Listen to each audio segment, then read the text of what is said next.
200원에 사온 물건을 80원에 파는 아낌없이 주는 것을 넘어 흑우라고 의심되는 회사가 있어요. 바로 한국전력공사입니다. 전쟁과 인플레이션으로 한전이 발전소에서 사오는 전기 도매 가격이 200원을 넘으며 최근 10년 동안 가장 높은 가격을 기록했지만, 아이러니하게도 한전은 그보다 훨씬 낮은 80원대의 전기를 판매하고 있어요. 그 결과 최근 5개년 동안 한국전력공사의 실적은 흑자인 해보다 적자인 해가 더 많고, 2022년 올해는 예상되는 영업 손실만 15조 원에 달하고 있습니다. 나라에서 운영하다 1980년 한국전력공사법이 제정되며 좀 더 자신감 있게 일해보라고 공격화시켰더니 지금 호갱만 되어서 3년 뒤면 자본 잠식으로 국제 소송까지 이어질 것이라 위험마저 도사리고 있는 기업이 되었어요. 물론 사실 한전이 원래부터 실적이 안 좋았던 것은 아니에요. 과거에도 종종 적자일 때가 있긴 했지만 2006년부터 2016년까지 한전이 벌어들인 돈은 약 36조 원으로 같은 기간 SK 하이닉스보다 2배 가까이 돈을 벌어들이는 나름 잘 나가던 국민 기업이었습니다. 코스피 시총순위 3위에서 4위를 유지했었고, 지금으로 따지면 LG 에너지 솔루션이나 SK 하이닉스급인 대장 기업이었죠. 하지만 무너지는 실적과 함께 주가 역시 쫙 내리막길을 타면서 과거의 영광이 무색하게 지금은 시총 24위 수준을 기록하고 있습니다.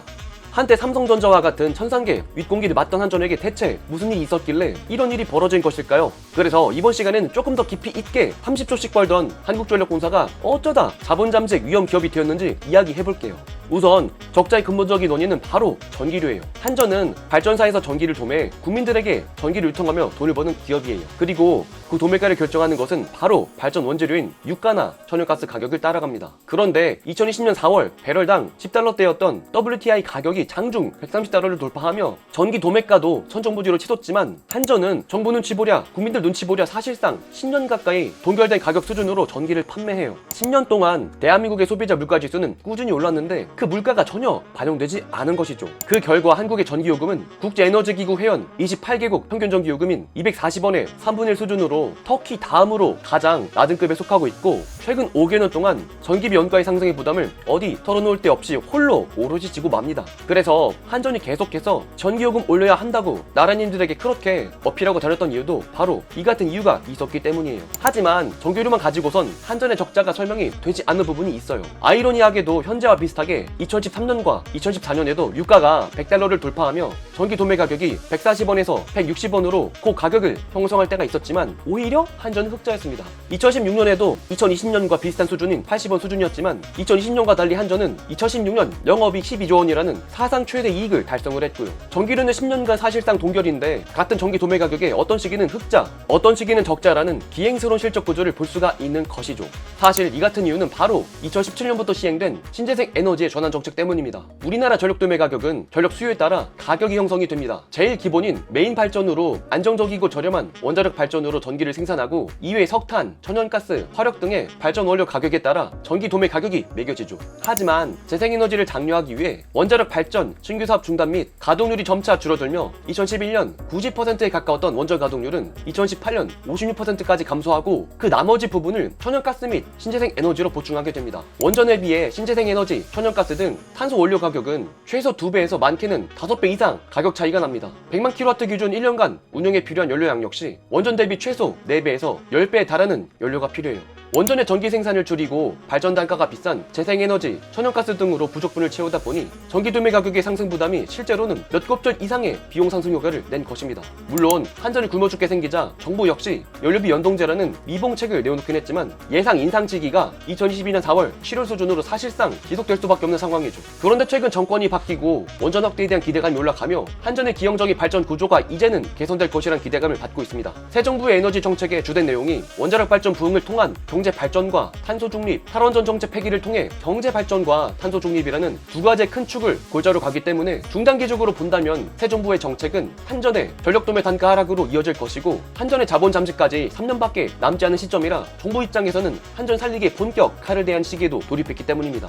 그리고 한전에게뿐만 아니라 미래에너지 산업에서 원전이 가지는 중요성 역시 점점 커지고 있어요. 지금까지 우리나라는 여름철 전기 수요가 폭증하거나 전기가 부족할 때는 석탄 발전을 증가시키며 전기 수요를 대응하는 임시 방편을 사용해왔습니다. 하지만 국제사회가 탄소 저감 활동에 동조하고 탄소에너지 산업의 투자가 2005년 수준으로 하락함에 따라 더 이상 석탄 같은 탄소에너지원은 전력 발전의 대안이 될 수 없게 될 예정입니다. 통상 탄소에너지원은 탐사에서 개발, 생산까지 10년이 소요되어 현재 2014년 대비 절반 가까이 투자 규모가 감소하며 2030년 이후에는 원유, 가스, 석탄의 공급 감소라는 나비 효과가 예상되고 있어요. 2030년 화석연료 수요가 30% 이상 감소해도 공급이 그 이상 감소해 탄소에너지 가격 강세가 지속될 것이고, 재생에너지 이외에 저렴하고 안전하게 에너지를 수급할 수 있는 방법은 원자력 발전이 지혜로운 해결책으로 떠오르고 있는 것이죠. 그리고 최근 발발한 전쟁으로 인해 에너지 안보는 그 무엇보다 중요한 사안으로 떠올랐습니다. 전쟁에 대한 책임을 묻기 위해 러시아를 스위프트에서 배제시키며 경제적으로 러시아를 압박하고 있지만, 푸틴은 오히려 천연가스 거래를 루블로 하라며 천연가스를 통한 루블화 가격을 방어하는 배짱 장사를 하고 있어요.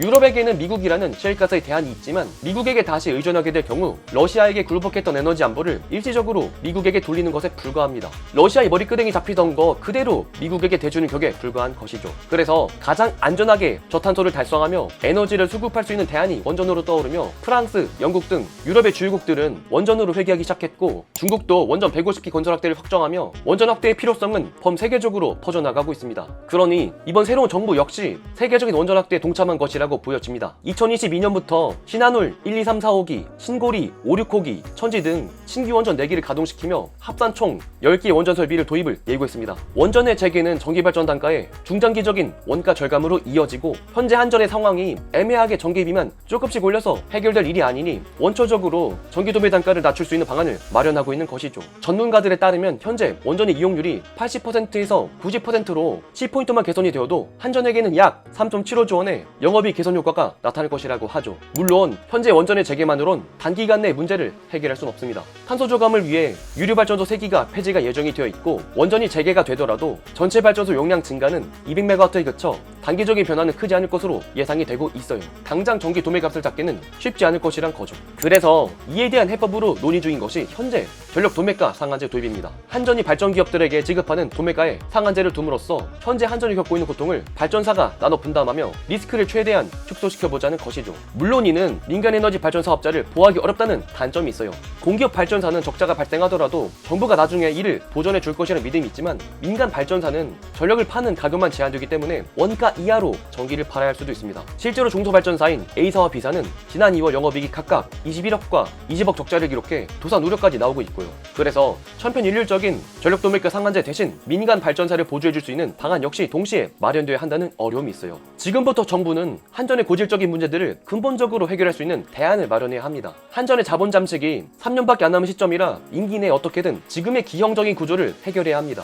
궁극적으로는 연료 비용에 맞춰 전기, 가스 요금 등 에너지 공공요금을 합리적으로 조정해야 할 상황에 직면을 했고, 지난 10년간 동결 수준에 가까웠던 전기료를 이제는 올리기 위해 범국민적, 사회적 합의를 이끌어내야 할 역할도 맡아야 합니다. 물론 이 과정은 압도적인 지지를 받고 출범한 정부가 아니기 때문에 정권 초기부터 전기 요금의 인상 과정은 쉽지 않을 거예요. 지금의 정부는 상당히 어려운 시기에 한전이라 바통을 이어받았고 한전 문제를 적극적으로 해결할 것입니다. 2000년대 초반 우리네 아버지 세대들에게 한국전력공사, 포스코 같은 기업은 대한민국의 경제를 견인하던 지금의 삼성전자, 하이닉스의 선배격인 기업입니다. 현재 에너지 시장에 미치는 불안이 전체 경제에 큰 영향을 주고 있는 것을 체감하고 있는 만큼 곧 다가올 새 정부가 원칙에 입각한 에너지 가격과 정책 마련을 통해 한국전력공사를 부활시키고 안정적인 기업으로 바꾸길 기대해 보겠습니다. 오늘의 영상은 여기까지입니다. 영상의 내용이 좋았다면 구독과 좋아요 한 번씩 부탁드리도록 하겠습니다. 댓글은 토리잘에게 큰 힘이 됩니다. 그럼 저는 또 다음에 좋은 영상으로 찾아뵙도록 하겠습니다. 존경하는 구독자 여러분들, 그럼 다음 시간 또 만나요. 안녕!